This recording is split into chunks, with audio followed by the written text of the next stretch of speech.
BBA, BCA, BCom computer కోర్సులో 100% placement లభించే ఏకైక డిగ్రీ కాలేజ్ కూకట్పల్లిలోని I3 డిగ్రీ కాలేజ్ 8367215215. నమస్తే, మీరు చూస్తుంది సుమన్ టీవీ. నేను కీర్తి. ఈ రోజు నాతో పాటు ప్రముఖ ఆస్ట్రాలజర్ బ్రహ్మశ్రీ గోరుగుంట్ల సురేష్ బాబు గారు ఉన్నారు. నమస్తే సురేష్ బాబు గారు. కీర్తి గారు నమస్కారం అండి. నమస్తే అండి. సో మనము మే 1 నుంచి 31 వరకు తులా రాశి వారికి ఎలా ఉంటుందో తెలుసుకుందామండి. ఇప్పుడు తులారాశి చెప్పుకునే ముందు ఈ మే మంత్ యొక్క విశిష్టత చెప్పుకుందామండి. ఈ మే మంత్ మనకి వైశాఖ మాసంతో ఎక్కువగా ఉంటుందండి. లాస్ట్ 3-4 డేస్ తప్పక మనకి అక్షయ తృతీయ అయిపోతుంది అంటే ఇది స్టార్ట్ అయిపోతుంది. ఒక రకంగా మనం అక్షయ తృతీయ అయిపోయిన తర్వాత అనుకోవచ్చు, మే 1 నుంచి కూడా అనుకోవచ్చు. రాబోయే రోజులు అలా ఉన్నాయి, మనం డిస్కస్ చేద్దాం. ఈ మంత్ రాశిలో ముఖ్యమైన పండుగ మనకి పౌర్ణమి జరుపుకుంటారండి. దాని అక్షయ తృతీయ తర్వాత మనకి ఇంకొకటి ముఖ్యమైనది వైశాఖ మాసంలో ఉదక దానం చేయిస్తే విష్ణు తుల్యము, విష్ణులోక ప్రాప్తి అని మనకు చెప్తూ ఉంటారు. ఉదకము అంటే ఉదకం అంటే నీటిని దానం చేయడం. మనకి పూర్వకాలంలో అది ప్రొసీజర్ లాగా చేసేవాళ్ళం. పోయిన సంవత్సరం మేము ఈ ప్రొసీజర్ ని బెంగళూరులో చేసాం. ఒకరికి 21 కలశాలు, రాగి కలశాలు తీసుకొని, రాగి చెంబు అని మన కామన్ లాంగ్వేజ్ లో మాట్లాడుకుంటే రాగి చెంబు తీసుకొని, రాగి చెంబుకి పసుపు కుంకుమ పెట్టి అందులో నీళ్లు నింపి స్వచ్ఛమైన నీళ్లు తాగటానికి ఒక యాలుక్కాయ కానీ కొంచెం గంధం కానీ ఒక వేసి బ్రాహ్మణ చేత వేద ఘోష చేపిస్తూ ఆ ఉదక దానం ఇచ్చి ఒక ప్రక్రియ ఉంటుంది. ఇది ఒక ప్రక్రియ, ఒక 15-20 మినిట్స్ పడుతుంది. వాళ్ళందరి చేత చేపించి ఒక 21 చెంబులు దానం చేపించాం అనమాట. సో ఇది ప్రక్రియ ఒక క్లయింట్ చేపించామండి. 21 రాగి చెంబులతో నీళ్ళతో దానం చేపించాము. ఆ తర్వాత వాళ్ళు చెప్పిన ఫీడ్బ్యాక్ చాలా అమేజింగ్ అండి.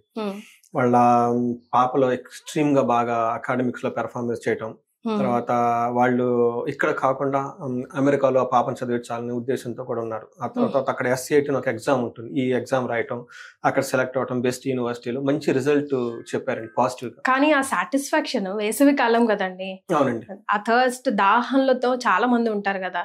కడుపు నిండా తాగి కడుపు నిండా అన్నం పెట్టినా కూడా దాహం తీసే అమ్మాయ అన్న ఫీలింగ్ మే మంత్ లోనే చేసామండి. కరెక్ట్ గా నాకు ఫస్ట్ ఎక్స్పీరియన్స్ అండి. రెండోది నాకు బాగా హ్యాపీ ఏంటంటే వాళ్ళకి అలా చేయటం వాళ్ళకి ఎప్పటి నుంచో ఉందంటండి. వాళ్ళ కుటుంబంలో వాళ్ళంతా వాళ్ళు కూడా మంచి పొజిషన్ లో బాగా సెటిల్ అయిపోయారండి. సెటిల్ అయిపోయిన అది అందుకని మనకున్న ఆచార వ్యవహారాలు పద్ధతులు ఎప్పుడు పట్టుకొని ఉండాలండి.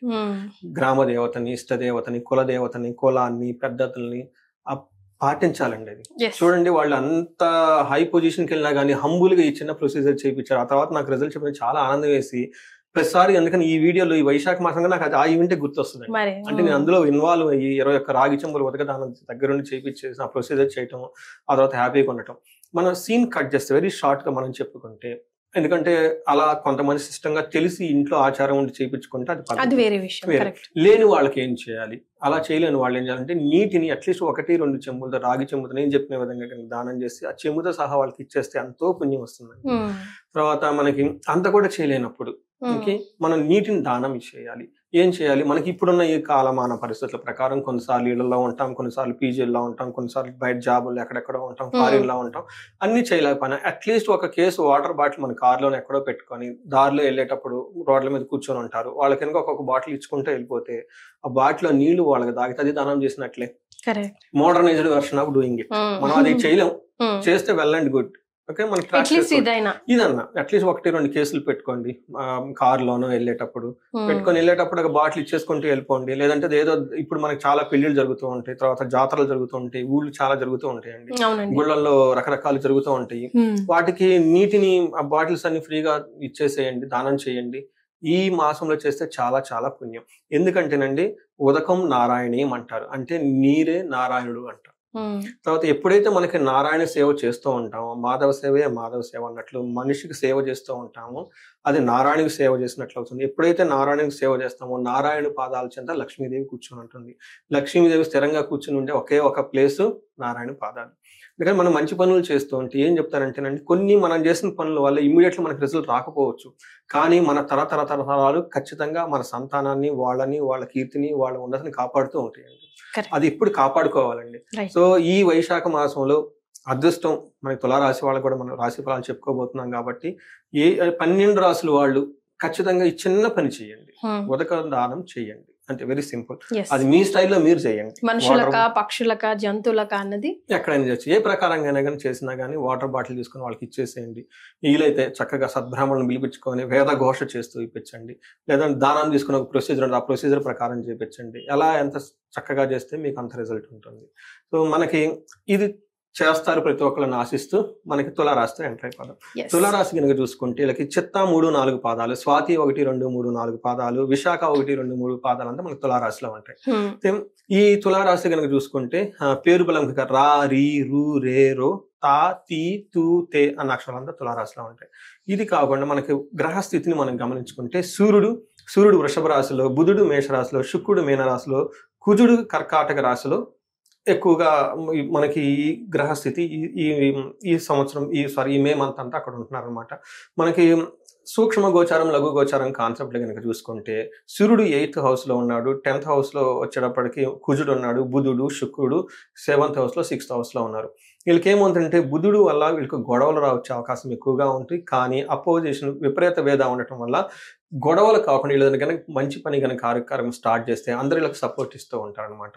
తర్వాత మనకి విపత్తి ట్రబుల్సమ్గా ఉండే అవకాశం ఎక్కువగా ఉంది. మనం తులారాశి వాళ్ళు ఈ మంత్లో కొంచెం జాగ్రత్తగా ఉండాలి.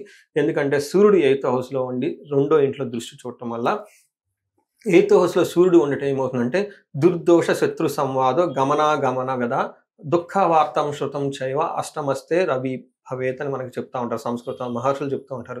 ఏమవుతుంది దుర్దోష అంటే దురుద్దేశం పుడుతుందంట. అప్పటిదాకా బాగా మంచిగా చేసిన వాళ్ళకి ఏదో కిరికిరి చేద్దాం, ఏదో చేసేద్దాం, వీళ్ళని కొట్టేద్దాం, వాళ్ళని కొట్టేద్దాం, వీళ్ళని లాక్కుందాం, వాళ్ళని లాక్కుందాం అని ఒక ఉద్దేశం వాళ్ళకి వచ్చేస్తుంది. ఎంతకాలం ఏంటి అదేదో ఉంటుంది చూడండి, మాడి బొయ్యిలో సినిమాల డైలాగులు బుర్రలో పెట్టేసుకొని అగ్రెసివ్గా వెళ్ళిపోయే అవకాశం ఎక్కువగా ఉంటుంది. కేర్ఫుల్గా ఉండాలి. సంవాదో వేరే వాళ్ళతో గొడవలు పెట్టుకుంటూ ఉంటారంట వీళ్ళంతా వెళ్ళిపోయి. అంతేకాకుండా గమన వ్యధ అంటే ప్రయాణాలలో చేస్తే ఇబ్బందులు పడుతూ ఉంటారు, బాధపడుతూ ఉంటారు. వీటన్నిటికంటే ముఖ్యమైనది తెలుసుకోవాల్సింది దుఃఖ వార్త శృతం అంటే వీళ్ళకి ఒక బ్యాడ్ న్యూస్ ఇనే అవకాశం ఎక్కువగా ఉంటుంది. ఈ మంత్లో కొంచెం జాగ్రత్తగా ఉండాలి. Loss of money or fear 2వ ఇంట్లో ఉండటం వల్ల కుటుంబానికి సంబంధించిన విషయాల్లో, ధనానికి సంబంధించిన విషయాల్లో భయం గొలిపే సంఘటనలు జరుగుతూ ఉంటాయి వీళ్ళకి. అయితే మనకి సూర్యుడు వీళ్ళకి అంత అనుకూలంగా లేరు, అయితే కుజుడు కూడా వీళ్ళకి అంత అనుకూలంగా లేరు. వీళ్ళు కొంచెం జాగ్రత్తగా ఉండాలి. తులారాశి వాళ్ళు ఉన్న ఈ 12 రాశుల్లో కొంచెం జాగ్రత్తగా ఉండాల్సిన రాశి ఏదైనా ఉందంటే ఈ మంత్లో తులారాశి. అందులో కుజుడు కూడా వీళ్ళకి అంత సరైన పొజిషన్లో లేరు. 10th హౌస్లో ఉండటం వల్ల ప్రొఫెషనల్ రిలేటెడ్ మ్యాటర్స్లో చాలా కయోటిక్గా ఉంటుంది. సదా సంచార ఉద్యోగం దశమస్తే భవేత్ ధారాసుతే నిత్య క్లేశ సదా వ్యాధి సదా భోజన దుర్బలం సదా సంచార ఉద్యోగం అంటే అప్పటిదాకా కంఫర్టబుల్గా కూర్చున్న జాబ్ కాస్త డబేలు మన ఒక బాంబు అన్నట్లయిపోయి ఇటు కయోటిక్గా ప్రొఫెషనల్ మ్యాటర్స్ తిరుగుతూ ఉంటారు. సరిగ్గా టయానికి భోజనం చేయరు, మనసులో తెగ బాధపడిపోతూ ఉంటారు. అది మనకి ప్రొఫెషనల్ మ్యాటర్స్లో. అట్లానే వీళ్ళకి శరీరం ఆరోగ్యం కూడా వీళ్ళకి సహకరించదు. వీళ్ళకి ఏమవుతుందంటే రాక్షస పీడలు, పట్టిన పనిలో విడిపోవటం, మాట పట్టింపులు, అధికారులతో వివాదం, గొడవలు ఇవన్నీ వీళ్ళకి వచ్చేస్తూ ఉంటాయి. 5th హౌస్లో చూడటంలో అగైన్ టయానికి భోజనం చేయకపోవటం. సో ఇవంతా వాళ్ళకి చూసిన మనకు సూర్యుడు సరిగా అనుకూలంగా లేరు, కుజుడు అనుకూలంగా లేరు. అయితే 6th హౌస్లో శుక్రుడు ఉండటం వల్ల ఇది కూడా అంత అనుకూలమైన పొజిషన్ కాదు. అంటే ఒక రకంగా మేజర్ గ్రహాలు వీళ్ళకి ఏది అనుకూలంగా లేదు. శుక్రుడు ఎలాంటి ప్రాబ్లమ్స్ని ఛాలెంజెస్ని తీసుకొని వస్తున్నారంటే విరోధం, శత్రుపీడ, శత్రువులతో వీళ్ళే పై వివాదం పెట్టుకొని వీళ్ళే తెచ్చుకుంటూ ఉంటారు. జ్ఞాతి నాంచ విరోధద, భార్యతో కూడా గొడవలు పెట్టుకుంటారంట. తర్వాత ఆయాసం, అతిగా ఆయాసపడటం, టైర్డ్నెస్ అయిపోవటం, ధారాపుత్ర ద్వేషై, భార్యతోటి, పుత్రులతోటి, తర్వాత హస్బెండ్ తోటి వీళ్ళే గొడవ పెట్టుకుని వీళ్ళే వివాదం తెచ్చుకుంటూ ఉంటారు. అంటే ఒక రకంగా చూసుకోవాలంటే వీళ్ళకి ఏ విషయంలో అనుకూలంగా వీళ్ళే దూతుంటారు. కాకపోతే వీళ్ళే కంప్లైంట్ చేస్తుంటారు, నా దగ్గరకు వచ్చి నాతో వాళ్ళు బలకట్లేదు, వీళ్ళు బలకట్లేదు, పెట్టుకునేది గొడవలే వీళ్ళు. కాల్స్ అలా వస్తుంటాయి. కాల్స్ వచ్చేటప్పుడు నాకు అలా వస్తుంది, ఏంటంటే మాకు ఇంట్లో సరిగా లేదు, ఆఫీస్లో సరిగా లేదు, ఏం జరుగుతుందని. వీళ్ళ పెర్ఫార్మెన్స్ సరిగా లేదు, మీరు కరెక్ట్ గా పెట్టుకొని మేము చెప్తూ ఉంటాం. సో అదికి వీళ్ళకి లవ్, రొమాన్స్, ప్లేజర్స్ తో బాగుంటుంది. ఎక్స్పెండిచర్ శుభకార్యాలకి ఖర్చులు పెడతారు. అందుకని నా దగ్గర కన్సల్టేషన్ తీసుకుంటూ ఉంటారు, శుభకార్యం తెలుసుకుందాం అని చెప్పేసి. So very interesting. ఎలా ఉంటుంది అంటే లవ్, ప్లేజర్స్ ఇవన్నీ కూడా ఖర్చుతో కూడుకున్నవే కదండి. మోర్ ఆర్ లెస్ ఖర్చుతో కూడుకున్నవి. ఎవరిని సాటిస్ఫై చేయాలన్నా ఖర్చుతో కూడుకున్నది. ఇలా మాట ఎవరు వెనక అక్కడికి పోయి అక్కడ అలా సో ఒకటి ఇన్సిడెంట్స్, ఫోన్ ఒకళ్ళు చేశారు నాకు. జనరల్గా marriage, delayed marriage, late marriage, or before marriage problem, or after the post marriage problem, ఇవే మ్యారేజ్ రిలేటెడ్ కాల్స్. ఒక లేడీ కాల్ వచ్చేసి కాల్ ఇచ్చిన దగ్గర నుంచి వాళ్ళ హస్బెండ్ క్రిటిసైజ్ చేస్తూనే ఉంది. హస్బెండ్ క్రిటిసైజ్, ఇన్లాస్ క్రిటిసైజ్, పెళ్లి చేసినందుకు వాళ్ళ నాన్న క్రిటిసైజ్, పిల్లలు అనవసరంగా పెట్టాను పిల్లల్ని క్రిటిసైజ్ మొత్తం ఎడు చూసినా కానీ ఇదే గొడవ. టోటల్ గా మ్యారేజ్ రిలేటెడ్ ప్రాబ్లం. జాతకం చూస్తే హార్బుల్ గా ప్రాబ్లమ్స్ ఉన్నాయి. చెప్పాను జన్మ జాతక దోషం చాలా సీరియస్ గా ఉంటుందండి. అది మనం సింపుల్ గా గుళ్ళు తిరుగుతేనే సింపుల్ గా చేస్తే పోదు. చాలా మంది మిస్టేక్ చేసుకుంటారు. గోచార దోషం ఈజీ, ఎందుకంటే టెంపరీ ప్రాబ్లం ఉండి ఆ తర్వాత పోతుంది. మన ఆ కొద్ది రోజులు ఎందులో ఆధ్యాత్మిక చింతనలు పట్టిన జన్మ జాతక దోషకం పుట్టకతో వచ్చింది పుడకలతో పోదని ఒక సామెత ఉంటుంది. అందుకని మన కలరు హైట్ ఇవన్నీ మనకు మారవండి. మనకి అది జరిగిపోతుంది. పేరెంట్స్ ని మార్చుకోవడం, మన భాష మార్చుకోం కదండి, మన హైట్ కలర్ మారదు. అలానే జన్మ జాతకంలో కొన్ని వివాహ దోషంలో ఉంటే అవి ఖచ్చితంగా ఎఫెక్ట్ అవుతాయి. వాటిని యొక్క తీవ్రత చాలా సీరియస్ గా ఉంటుంది. పూజలు కూడా చాలా సీరియస్ గా చేయాలి. 25 మంది 30 మంది 40 మంది బ్రాహ్మణులు కూర్చోవాలి, చాంట్ చేయాలి, జపాలు చేయాలి, దానాలు చేయాలి, హోమాలు చేయాలి. ఇదో పెద్ద ప్రొసీజర్ అండి. అది చాలా మందికి ఐడియా ఉండదు. అది లేకుండా మేము ఈ క్షేత్రానికి వెళ్ళాం ఆ క్షేత్రంకి వెళ్తాం, బెస్ట్ రిజల్ట్ ఇస్తుంది కదండి కొంచెం కష్టపడితే. ఖచ్చితంగా అండి 70% వరకు ఆ దోషాన్ని తీసేయొచ్చు, మనకి శాస్త్రాలు చెప్పారండి.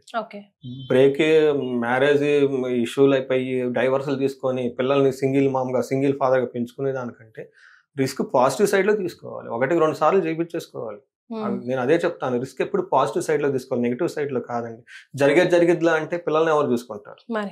ఆ తర్వాత సెకండ్ మ్యారేజ్ థర్డ్ మ్యారేజ్ చూసుకున్న అందులో కూడా అంతే ఉంటుంది. ఫస్ట్ సాటిస్ఫై అయినప్పుడు సెకండ్ ఎక్కడ ఉంది, ఇంప్యూరిటీస్ మీరులో ఉంటాయి. ఇదంతా చూసి అమ్మ ఇంప్యూరిటీస్ మీలో ముందు మీరు క్లీన్ అవ్వండి.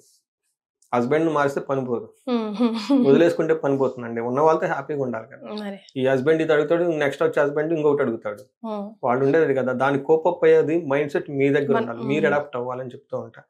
అందుకని జన్మజాతక దోషకంలో చాలా సీరియస్ గా ఉండాలి. ఇప్పుడు సిచ్యువేషన్ వచ్చింది కాబట్టి మన కాల్ వచ్చింది కూడా తులారాశి వాళ్ళది, మన కాల్ వచ్చింది. అందుకని అప్రాపరేట్ గా చెప్తూ ఉన్నా. వీళ్ళకి ఈ విషయంలో అంటే ఏమవుతుందంటే గ్రహస్థితి ఏది బాగలేనప్పుడు వేరే వాళ్ళని బ్లేమ్ చేయకూడదు. జన్మ జాతకంలో దోషం మీకుండి మీరందరిని బ్లేమ్ చేస్తూ కూర్చుంటే ఎట్లా? పరిష్కారం చేసుకోవాల్సిన ఫస్ట్ మీరు ఆ ఇంప్యూరిటీ తీసేసుకోండి. గ్రహస్థితి బాగలేని మీరు ఆఫీసర్ని తిట్టి, ఇంట్లో వాళ్ళని తిట్టి, భార్యాభర్తలను తిట్టుకుంటే పని కాదు కదా. మీ ఫెయిల్యూర్స్ వాళ్ళంతా కాదు. ఇది అర్థం చేసుకొని ఆధ్యాత్మికంగా ఉండటం, డేమ్ చేయటం, యాక్సెప్ట్ చేయాలి. సిచ్యువేషన్ ని అవుట్ ఆఫ్ మన హ్యాండ్స్ వెళ్ళిపోతుంది, లెట్ ఇట్ గో అని వదిలిపెట్టడమే ఆ టైం వరకు. దాని అంతకు మించి అందుకని వైరాగ్యం అంటారు. వెరీ సింపుల్ గా ఆది శంకరాచార్యులు ఒక మొక్కలో వైరాగ్యం అని చెప్పేస్తారు. వైరాగ్యం వదిలిపెట్టడం నేర్చుకోవాలి కదా. ప్రతిదీ పట్టుకుంటే కుదరదు. వీ కెనాట్ హోల్డ్ ఎవ్రీథింగ్ కదా. పీల్చిన గాలి వదలటం చేయాల్సింది. సో నక్షత్రాల ప్రకారం మరి వీళ్ళకి ఎలా ఉంటుందండి? నక్షత్రం ప్రకారం చూసుకుందామండి. చిత్తా స్వాతి విశాఖ 3 నక్షత్రాలు అండి. చిత్తా నక్షత్రం వాళ్ళకి క్షేమంగా ఉంటారు, రాజ్యలాభము చూపిస్తూ ఉంది. రెండోది దరిద్రము రోగము 2 చూపిస్తూ ఉంది కాబట్టి కేర్ఫుల్ గా ఉండాలి హెల్త్ విషయంలో. స్వాతి నక్షత్రం వాళ్ళకి రాజ్యలాభం చూపిస్తుంది, క్షేమంగా ఉంటారు. వీళ్ళకి దరిద్రము అతి భయము రోగము చూపిస్తుంది. అతిగా భయపడే సిచ్యువేషన్ చూస్తూ ఉంటాయి. విశాఖ నక్షత్రం వాళ్ళకి అగైన్ వీళ్ళకి ఫైనాన్షియల్ పాజిటివ్ సైడ్ లో కనుక చూసుకుంటే రాజ్య లాభం, ప్రమోషన్స్ వచ్చే అవకాశం ఎక్కువగా ఉంది. బట్ వీళ్ళకి రోగము అతి భయము దరిద్రము ఎక్కువగా చూపిస్తూ ఉంది. ఈ విషయాల్లో కొంచెం జాగ్రత్తగా ఉండాలి. అంటే విశాఖ నక్షత్రం వాళ్ళు కొంచెం జాగ్రత్తగా ఉండటం ఎంత ఇంపార్టెంట్. మనకి చిత్తా స్వాతి నక్షత్రం వాళ్ళకి గాయాలు అయ్యే అవకాశం ఎక్కువగా ఉంది. కుజుని యొక్క ప్రభావంతో కొంచెం జాగ్రత్తగా ఉండాలి. లత్తా ఉండటంతో అది సింపుల్ గా పేపర్ కట్ కిచెన్ లో అయి ఉండొచ్చు, పెద్దదైనా అయి ఉండొచ్చు. కొంచెం జాగ్రత్తగా there are chances of seeing their own blood. వాళ్ళ యొక్క ఓన్ బ్లడ్ ను వాళ్ళ కళ్ళతో చూస్తారు. కొన్నిసార్లు సింపుల్ అగైన్ వాళ్ళకున్న అదర్ పారామీటర్ జాతకాలను బట్టి సివియర్ గా కూడా ఉంటుంది. తర్వాత విశాఖ నక్షత్రం వాళ్ళకి కేతు యొక్క ప్రభావం ఉండటంతో మానసికంగా కొంచెం టెన్షన్స్ పడే అవకాశం ఎక్కువగా ఉంటుంది. సో ఇవి మనం డీటెయిల్డ్ కనుక చూసుకుంటే ఇలా ఉందండి. రైట్. మరి మీరు ఎలాంటి పరిహారాలు పాటించాలండి? బికాజ్ మే మంత్ లో తులారాశి వారికి అస్సలు బాగాలేదని అర్థమవుతుంది. సో ఏం రెమెడీస్ సూచిస్తారు? వీళ్ళు ఇమ్మీడియట్ గా ఇన్స్టాంట్ గా మహాన్యాసపూర్వక ఏకాదశ రుద్రాభిషేకం తీపించుకోవాలండి, చేపించుకోవాలి. ఇంట్లో చేపించుకోండి ఇప్పుడు, ఎందుకంటే గుళ్ళో ఉండేది అక్కడ వైబ్రేషన్స్ ఉంటాయి. బట్ ఇంట్లో ఏంటంటే వైబ్స్ ఎక్కువ ఇంట్లో ఉంటుందండి. వేద బ్రాహ్మణులు రావటం, లేదంటే రుద్ర పండితులు రావటం, కూర్చోవటం, అంతా ఫ్యామిలీ మెంబర్స్ అంతా కూర్చొని చక్కగా కూర్చొని మహాన్యాసం చేయించుకొని, అట్లానే ఇంటి యజమాని వాళ్ళ జెంట్స్కి చేస్తారు ఇది, వాళ్ళకి చక్కగా విభూది అవన్నీ పెట్టించేసి రుద్రుని వాళ్ళకి ఆవాహనం చేసి వాళ్ళ చేత రుద్రాభిషేకం చేస్తే ఆ వైబ్రేషన్ చాలా ఉంటుందండి. ఇట్లా చాలా పవర్ఫుల్ అయిపోతుంది. ఇలాంటి ఫస్ట్ ప్రయారిటీ ఇదండి వీళ్ళకి. వీళ్ళకి చేయలేనప్పుడు బయట ఎక్కడన్నా చేయించుకుంటే గుడిలో చేయించుకునేది సెకండ్ ప్రయారిటీ నేను చెప్తాను. ఎందుకంటే గుడిలో ఉండేది వైబ్రేషన్స్ డిఫరెంట్ గా ఉంటుంది. బట్ మనకి ఇంట్లో కదా ప్రాబ్లం వచ్చింది. అందుకని అవి రాజ్యలాభం వీళ్ళకి బాగా ఉంది కాబట్టి రాజశ్యామల హోమం చేయించుకుంటే బాగుంటుంది. ఇంకా ఫైనాన్షియల్ క్రైసిస్ ఎవరైనా కనుక ఫేస్ చేస్తూ ఉంటే May 14 తర్వాత ఫైనాన్షియల్ గా న్యాచురల్ గా బాగుంటుంది. బట్ వీళ్ళకి ఏదైనా కుబేరు పాశుపతం కానీ లేదంటే మహాలక్ష్మి విశేష హోమం కానీ చేయించుకుంటే ఈ 2 కలిపి చేయించుకున్నా కానీ వాళ్ళ యొక్క ఏమంటారంటే రిజల్ట్ చాలా బాగుంటుందండి వీళ్ళకి. ఓకే.